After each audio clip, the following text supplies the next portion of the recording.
when we came into office in 2015, gentlemen, we had a clear idea of what we wanted to do for the country. If I had time, I would have just told you the processes. It's quite long. I don't have the time to say so.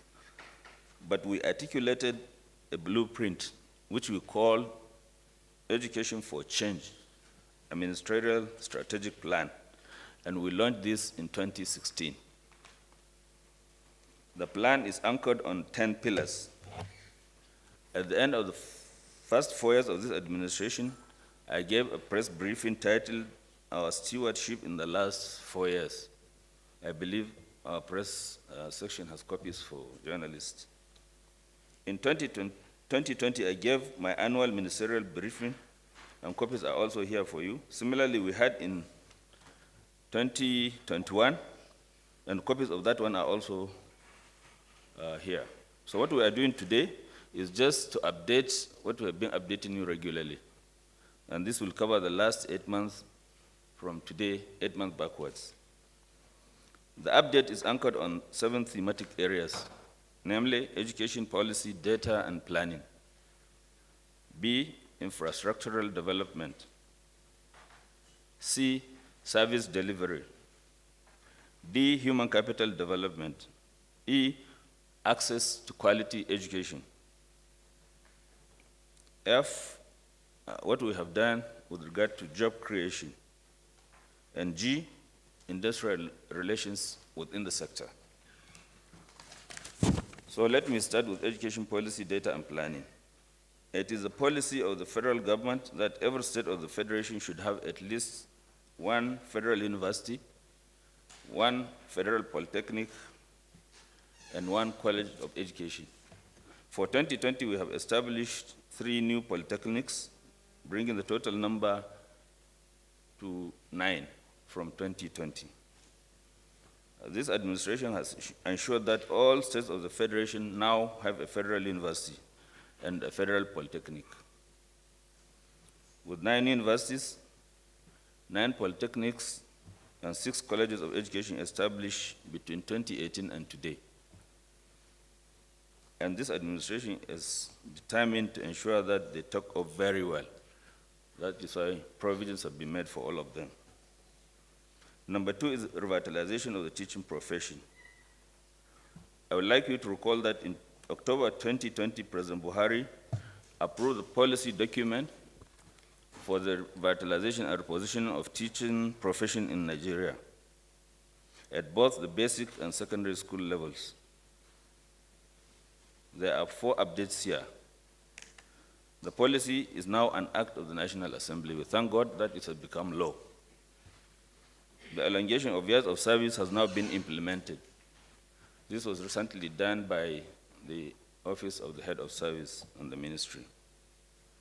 Provision has been made in 2022 budget for bursary allowances for deserving students in education courses around the country in our universities. And then free education for 4 biological children of staff in our Unity colleges nationwide. Ladies and gentlemen, this is part of the packages that will make people take to teaching. This is part of the assistance government is giving teachers.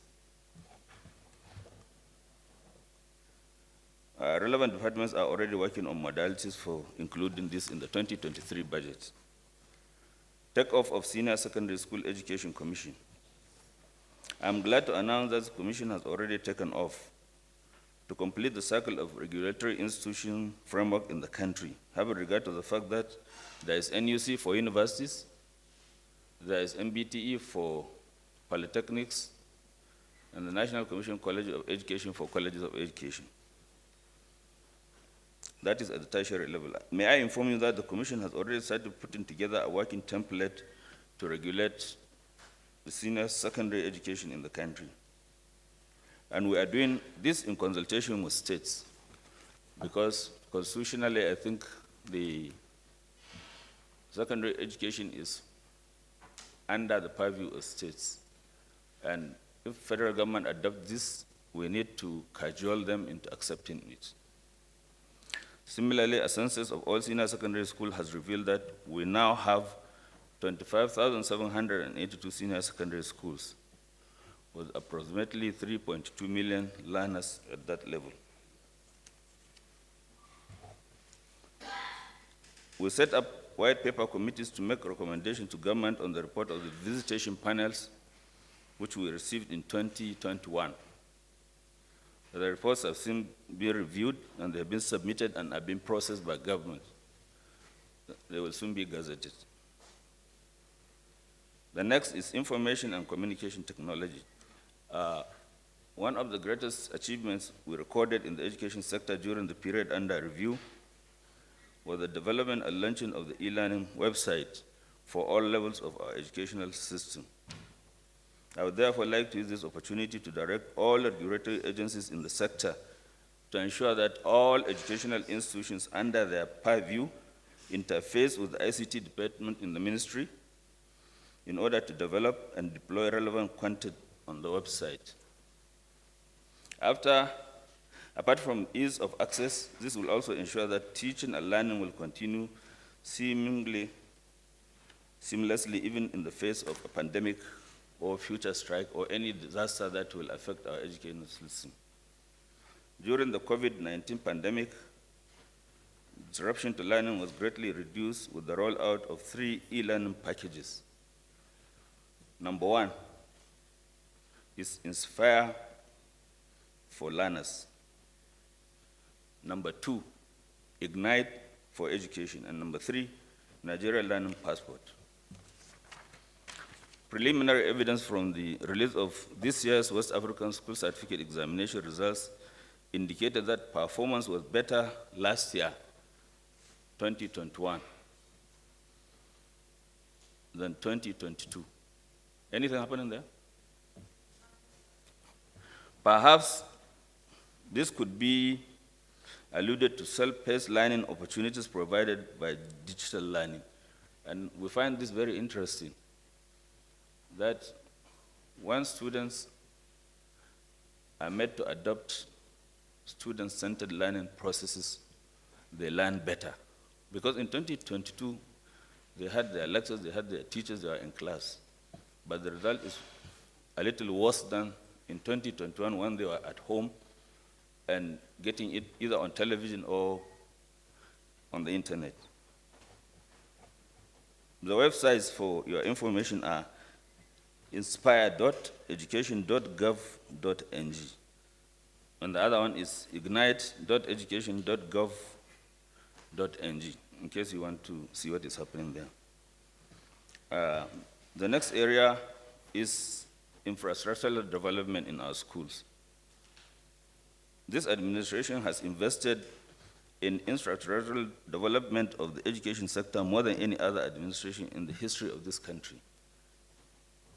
It is on record that Tertiary Education Trust Fund, that is state fund, has invested an estimated 2.5 trillion in tertiary education in the last 10 years. Even though this is an intervention, I just want you to note that it has exceeded even the 1.3 trillion that ASU has been asking.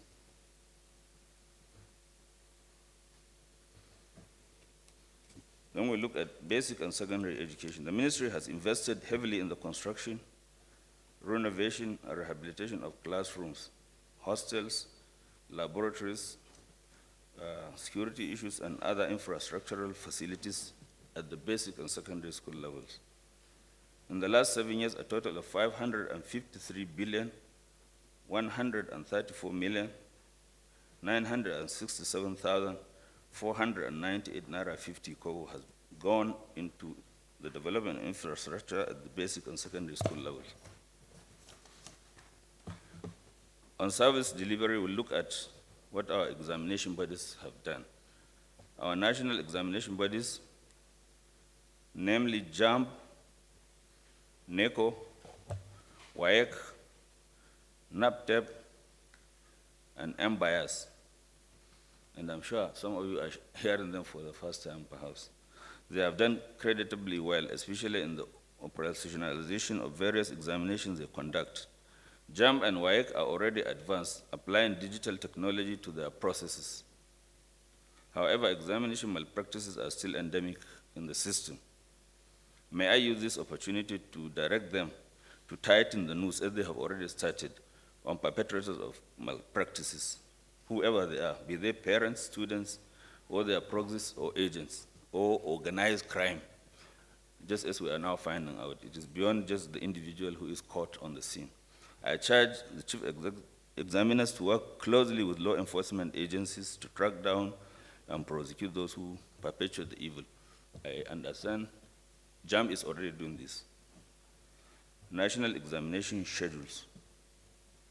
Gentlemen of the press, you are all aware of the setback COVID-19 brought to our calendar and to our examination schedules in the last 2 years. In an effort to correct the distortions, we had to reschedule our national examinations, which have already taken place now.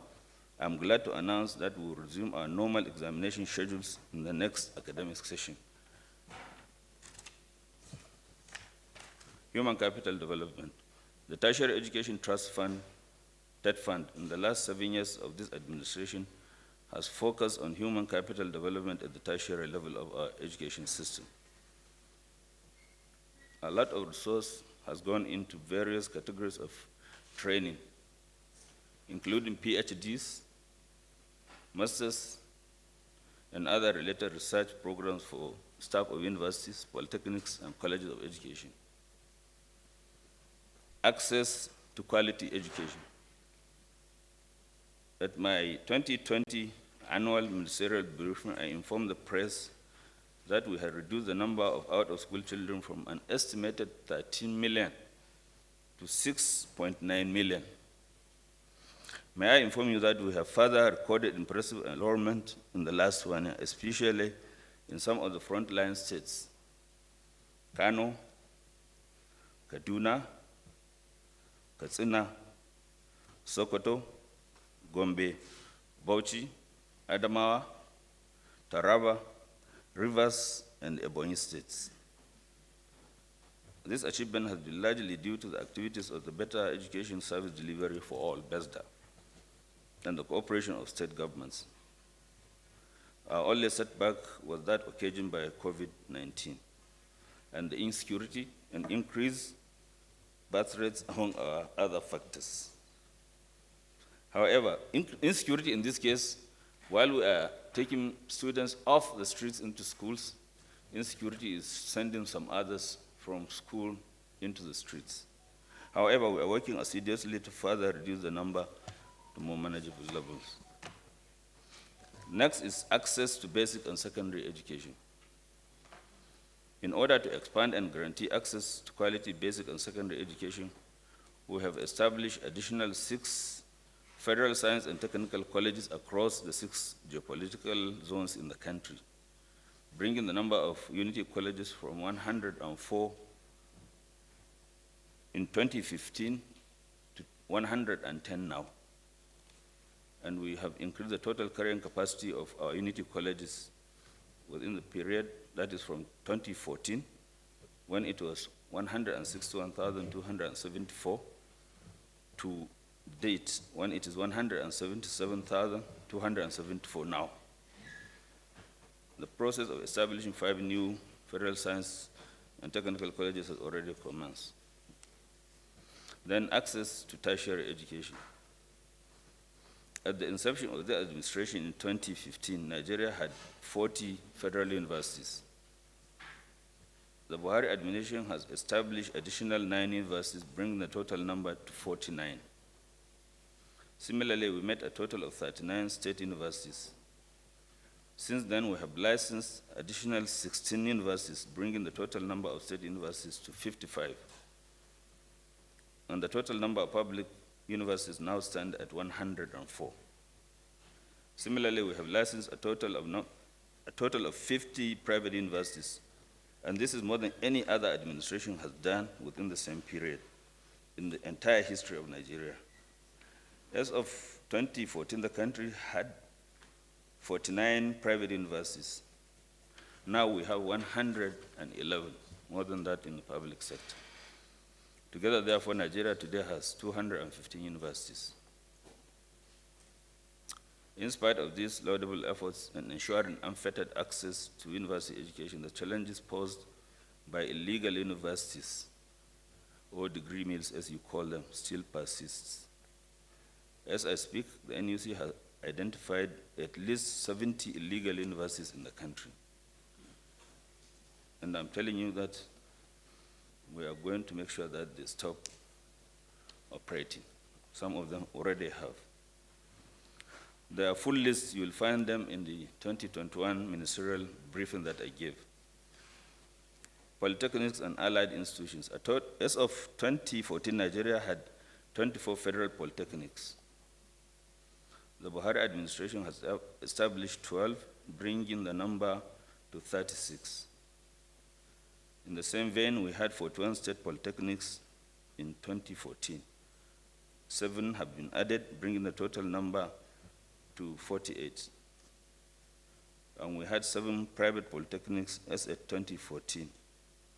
This administration has licensed 41 private polytechnics, bringing the number to 48.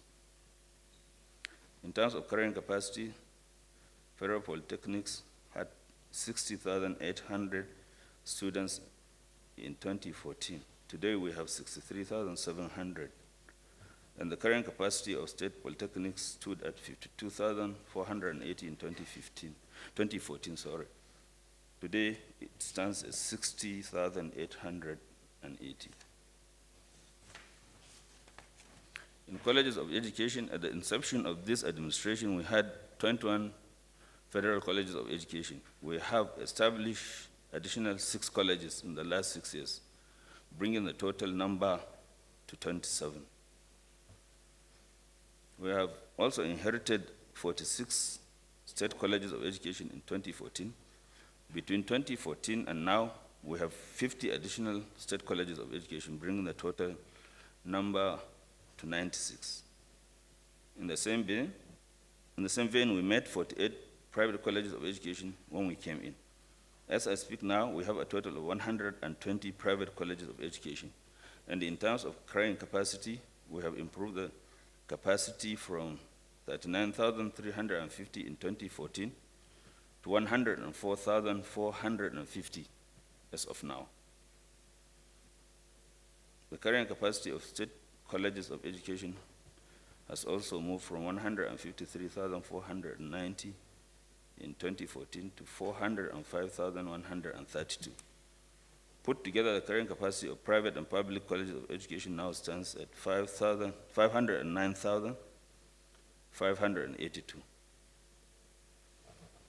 The challenges of illegal colleges of education is as great as that of illegal universities.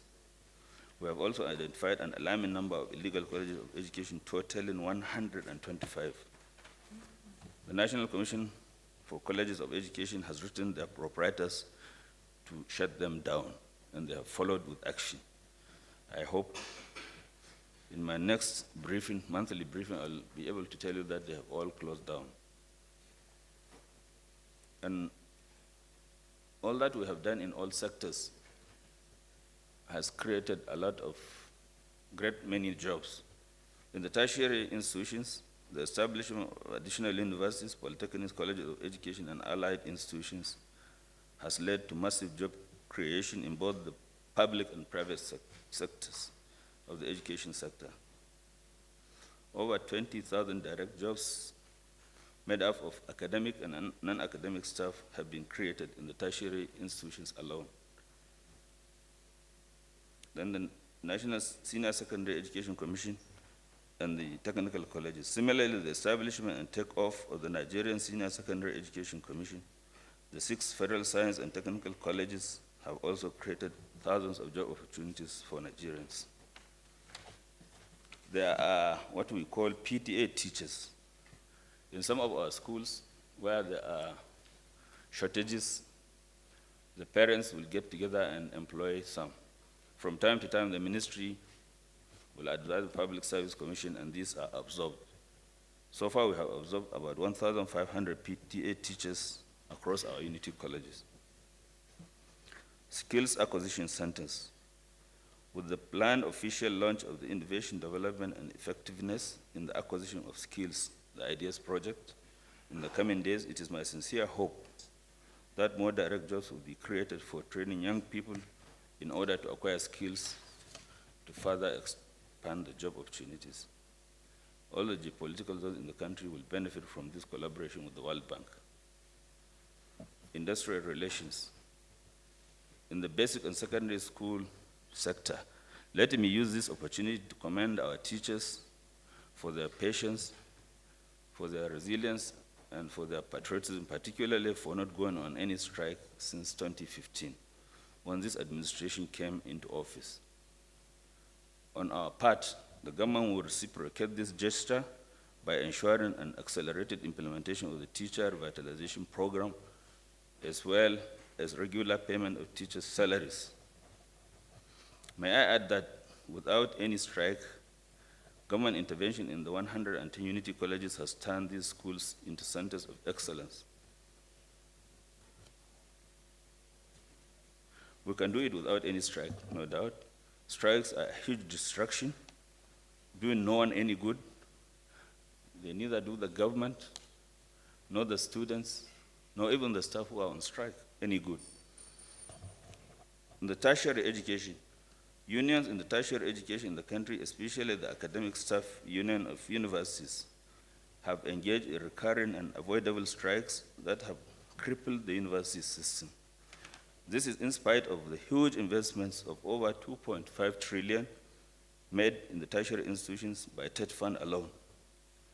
Common knowledge is to many Nigerians may not know that the federal government is paying the salaries of every staff in its tertiary institutions, academic and non-academic, while these institutions are still in full control of the internally generated revenues that they themselves make. Just recently, we inaugurated a committee to negotiate the 2009 agreement with the Academic Staff Union of Universities and other related unions in the tertiary institutions. We are doing everything humanly possible to conclude on the negotiations. It is our hope that the outcome of these negotiations will bring lasting industrial peace to our campuses. In the meantime, I'm sure that the current efforts would yield desired results and return our children back to school.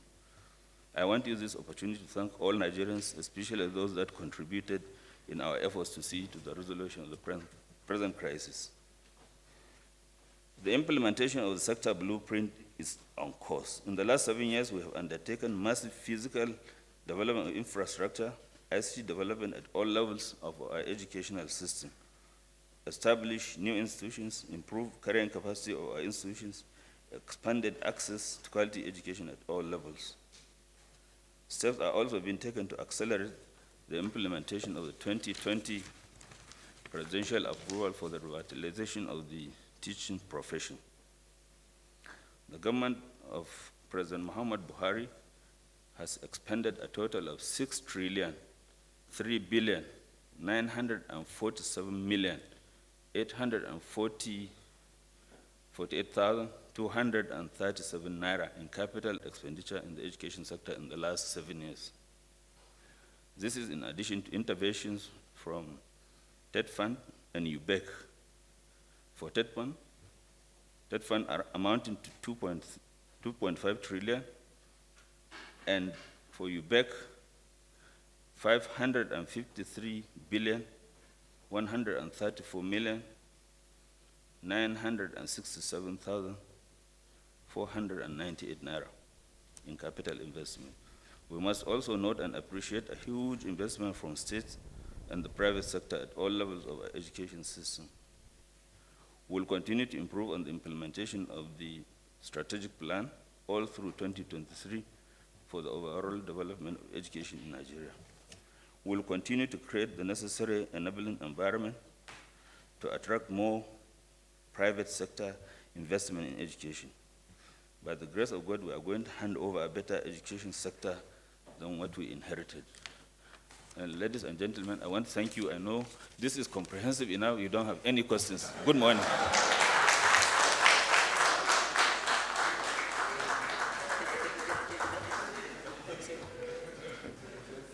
Thank you very much, Honorable Minister.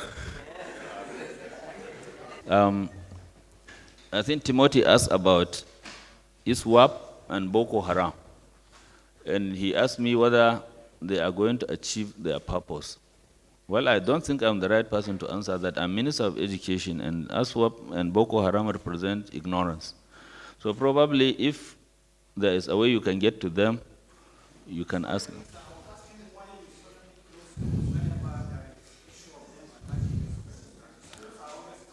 Yes. Okay, I understand.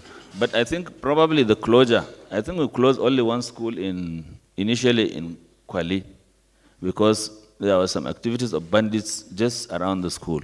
And we felt it is better to err on the side of caution. And we transferred the males to Apo Federal Government College and the females to Buhari.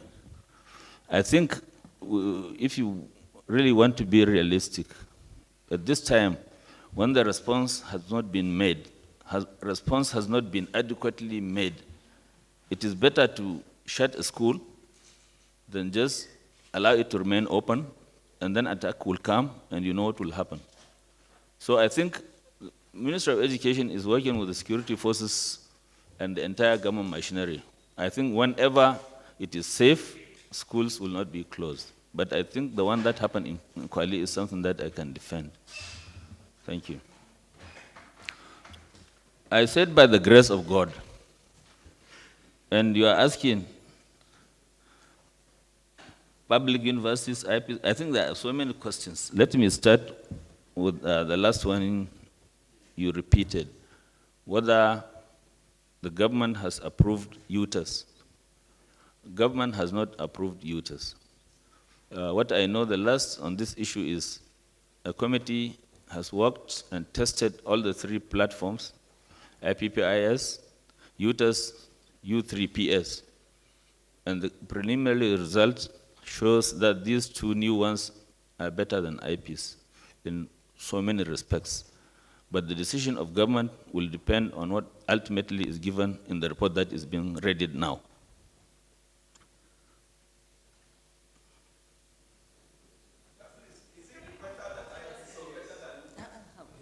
What is it? Look, there are many parameters. The technical people, the IT people tested these three platforms. The only one I can remember is stress tests. There are many tests, and there are scores given. And on balance, you find that U3PS and UTAS outscored IPs. That's clear enough? Okay. Well, let me ask John, has this answered your question? Okay. Okay. Huh?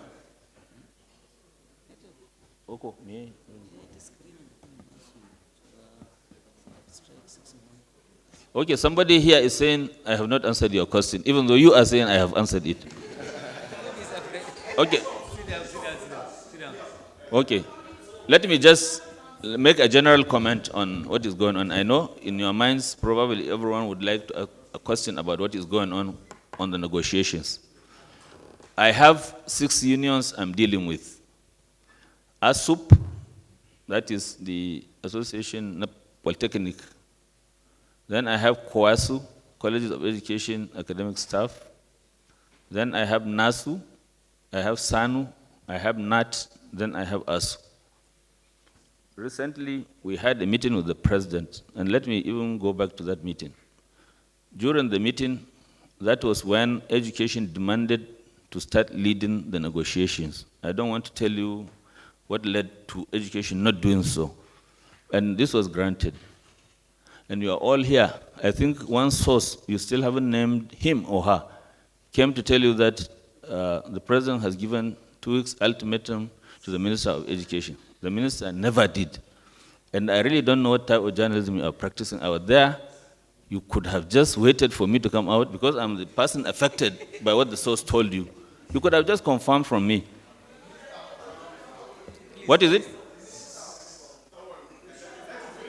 But you could have, first of all, he is not the spokesman of government. Even if you are not going to ask me, you should have asked Malam Garba Shehu or somebody other than me who attended the meeting because I'm an interested party. Anyway, what I want to tell you, wait, let me just finish. It was a lie. The president never gave me any deadline.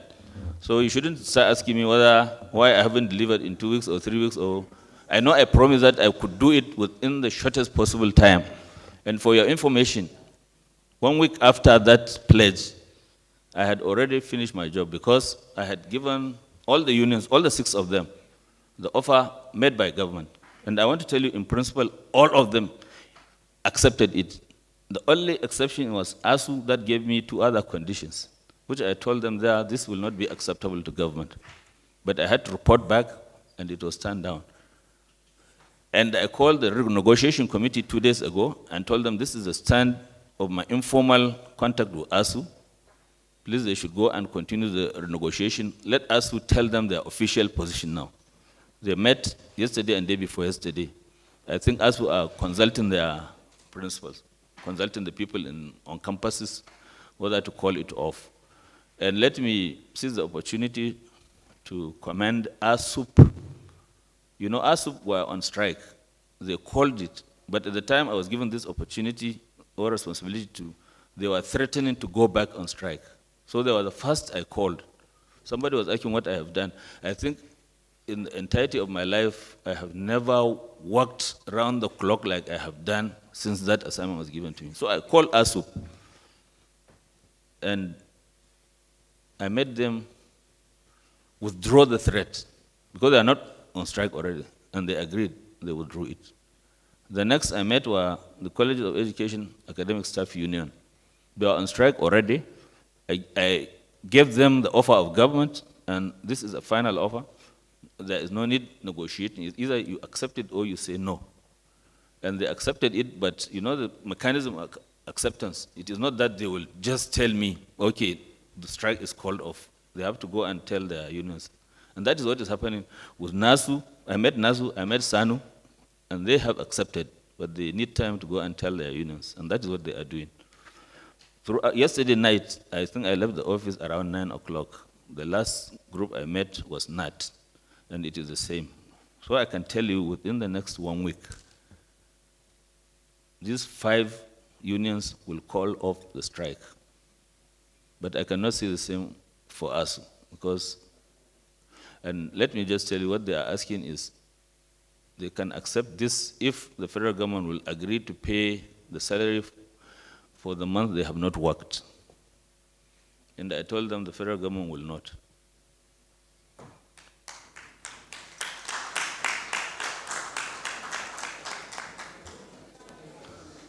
I'm very happy that journalists did not clap, because I don't want you to be on the side of government, or you should be impartial umpires.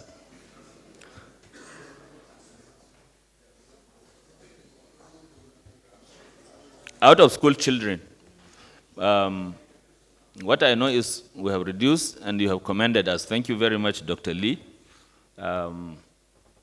Al-Majri schools, I think the conception of Al-Majri schools probably and how to run it were not properly done by the government we inherited. But I know now, right now, they are being incorporated into our schools. What did you say about FCT, Dr. Lee? Especially around the satellites. More Amanjuris have been noticed recently. Yes, especially around the satellite time. I was just wondering whether this could not be, taken into those kind of schools. I think it is not a question for the federal government, for the Federal Ministry of Education. Ministry of Education has provided this, and as I told you, there are now about 6 million out of school, probably some of them who are trooping here. But certainly there should be government policy to stop the movement of Al-Majri, or Al-Majri as they are called in Hausa, anywhere. I think provision should be made for instructing them where they are.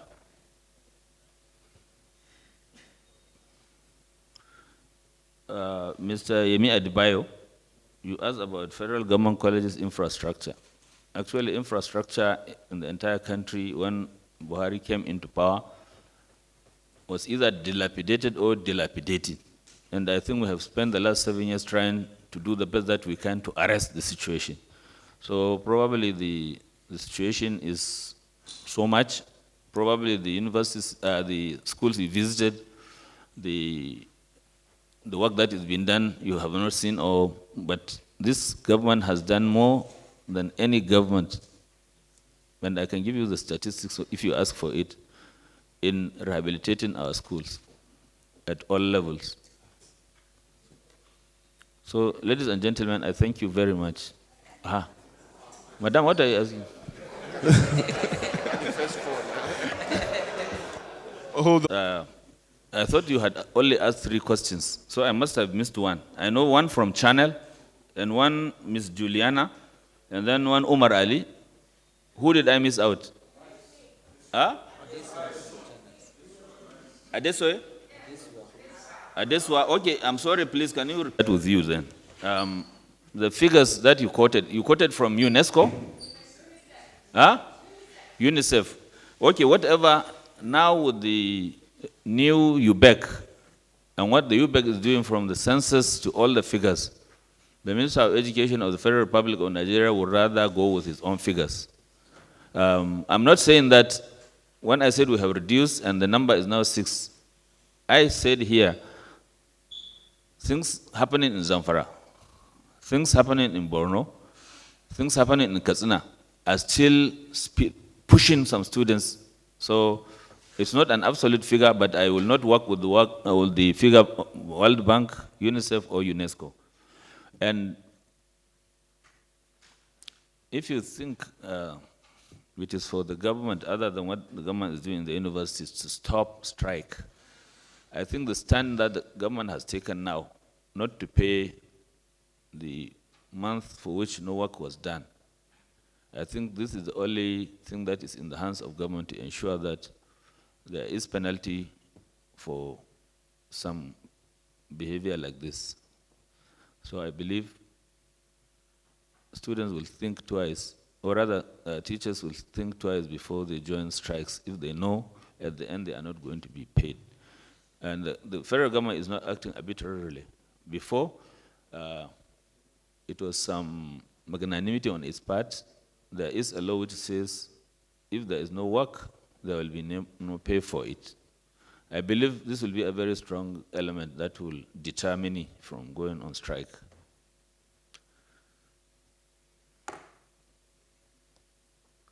The questioner from Channel asked whether it is now safe to resume.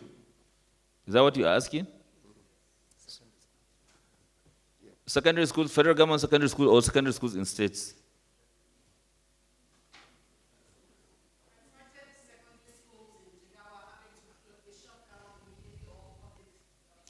Yes. Yes.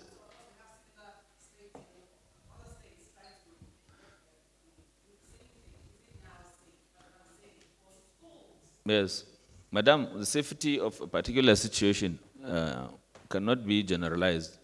If people in Jigawa find that it is not safe, probably somebody in Kano is finding it safe. So I think it is for the governments to decide whether it is safe for their schools to open. And here in the FCT, my first question will answer whatever concern you will have. If immediately you find that the situation is the available personnel, security personnel on the campuses cannot handle it, and you don't feel there will be rapid enough response to come and tackle them before they attack, I think closing a school is a reasonable option to my mind.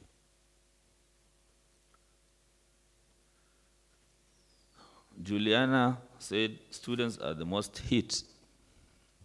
I think we are all hit by this. Perhaps because they have to spend an extra year or extra 2 years, you could say they are worse hit, but it's a national problem. And I think if you had a chance or the capacity to measure the effect of that on the economy, you'll find that economy is also a victim.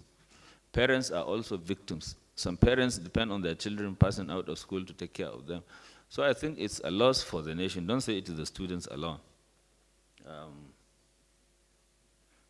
And as far as I know, JAMB will administer examinations. The results will be out, and students will use that result to get admission into universities, and nothing has changed. So I don't know why you asked this question, madam. Compensate who? Or compensate them for the years they lost? Or, okay, who do you assume will the federal government? No, probably you should take the leaders of striking unions to court to pay them, yes. Probably the court will award damages and then we'll see how they pay. Madam. I think I have, then nomadic education. Let me tell you the problem we have in nomadic education is like the problem I had when I came with my journalistic exuberance into government. And I believed, let's say, an emergency will be declared. I know I said it here, but on reflection not by me, but by government, we found that declaring the emergency is more of a matter for states. And so my effort was directed at states. When I presented my memo to council, I was asked, go and present it to National Economic Council. And I presented the paper 3 times, trying to convince state governments to see the wisdom in declaring emergency, at least in the primary schools. And then that will strengthen the hand of government, even if by way of intervention, to help the states to rescue primary school. Because whatever, as Minister of Education, I'm able to do here, will amount to nothing if the foundation of the education system is already rotten. The way our primary schools are, and I would like to say this about governors, especially in the northern states, it is as if they are looking for power to destroy education at the primary school level. Except for few. I don't think there is any governor who has any good story to say about primary education. And nomadic education, the federal government is only making intervention. So unless we have full cooperation from the states, I think achieving the objectives of nomadic education will take a long time to come. I hope states will change their attitude.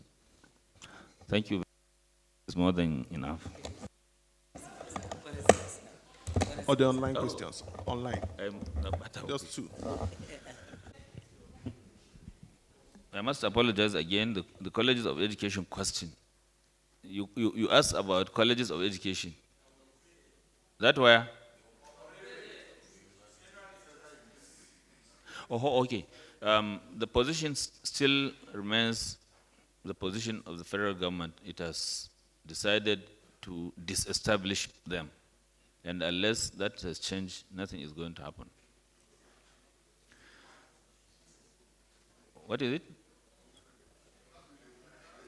And Emmanuel from AFB, he is criticizing us. I think I would like to divide the 2 things, or the question, into 2 aspects. You know, if you are an intellectual, you will worry about things that are not directly affecting you.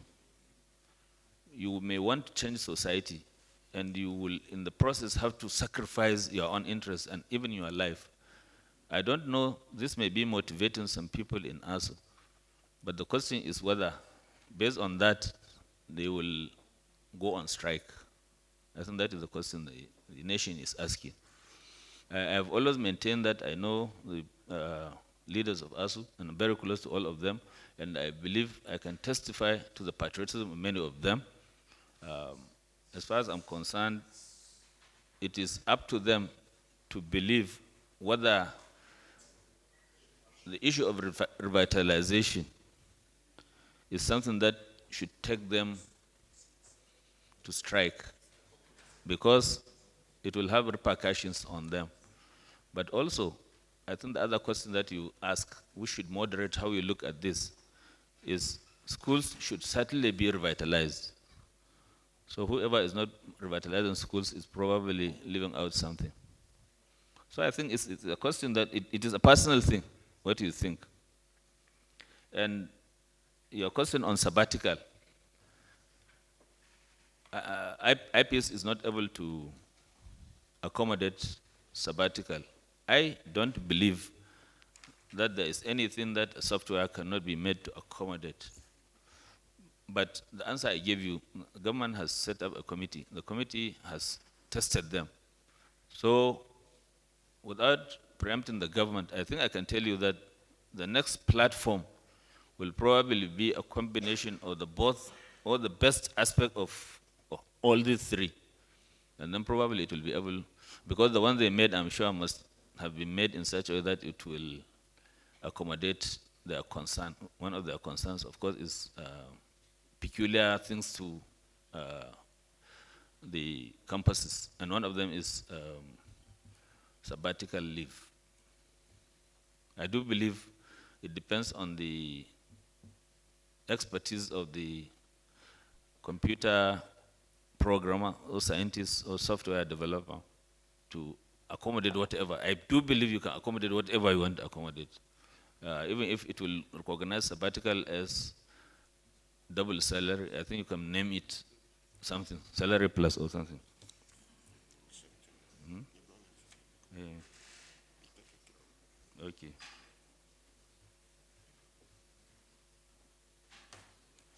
Yes. So I believe whatever is going to come out, us will have at least a different IPPS, depending on what the government receives of the report that it's going to get. And the new salary scale has been given to all the unions, and in principle they have accepted. But as they told me, their processes, they need to consult their principals, that is their campuses. So right now I believe all the campuses, especially of SANU and NASU, they are considering this, and I'm going to meet some of them tomorrow. I believe by the end of tomorrow, probably they will be in a position to call it off. But as I told you, ASU is resisting because of their demand that the salary should be paid. But even them, they are meeting the renegotiation committee, the so-called BRICS committee, I think tomorrow, to state their official position. Thank you very much.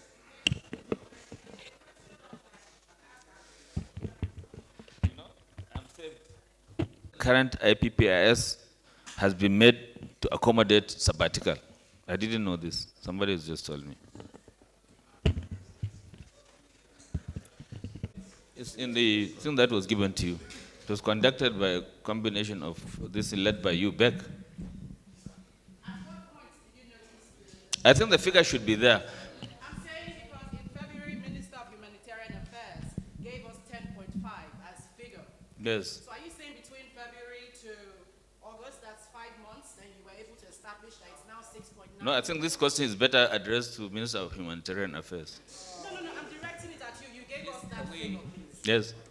You gave us the figure. Yes, this is the figure I gave you as Minister of Education after a census. So At what point did that census hold? that's what I'm saying. The document. Please distribute the documents to them. You don't. Thank you very much. As Minister of Education, and even as journalists, I think you shouldn't go about holding figures in your head. One at the click of a button, you will get them. I think our brain should be for something more important. So if I don't know the date is there in the document that is given to you. Thank you very much. I want to, please, we are bringing this to a closure. Fantastic presentation. And to particularly commend him for being a good ambassador of journalists in the Nigerian government.